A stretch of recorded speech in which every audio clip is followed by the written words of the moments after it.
Ciao Cece del mio cuore, sei stato coraggioso, senza paura, fino alla fine. Mamma Valentina Mastroianni saluta il suo Cesare scrivendo un nuovo straziante post della storia che ha accompagnato oltre 400.000 persone attraverso la vita di suo figlio, il piccolo Cesare Zambon, cui a soli 18 mesi fu diagnosticata la neurofibromatosi, una diagnosi pesante, un cammino difficile, una vita in terapia, con un tumore che nel tempo porta via al piccolo Cesare la vista, la mobilità, la parola. Un racconto che diventa nel tempo la storia di Cesare, foto, pensieri e ricordi capaci di creare una comunità attorno a questa famiglia.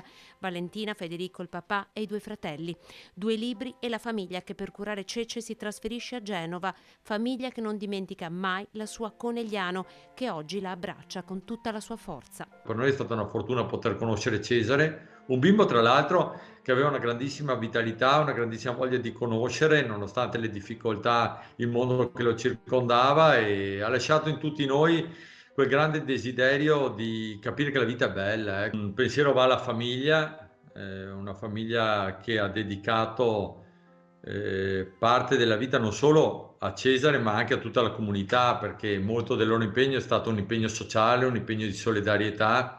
Mi viene in mente il grande progetto che abbiamo fatto insieme per la stanza dell'ascolto. La stanza dell'ascolto, finanziata grazie alla campagna lanciata da Mamma Valentina e Rotary di Conegliano, uno spazio di supporto psicologico sempre aperto per aiutare chi non ce la fa ad uscirne da solo. Forse è proprio questo che fa la differenza, cioè vedere persone che vivono comunque una situazione difficile, dedicarsi agli altri. Questa è una grande storia di volontariato, che è una grande storia del nostro territorio. Nel 2023, quando la chemioterapia inizia a non funzionare, nella vita di Cesare arriva Joy, inseparabile amico.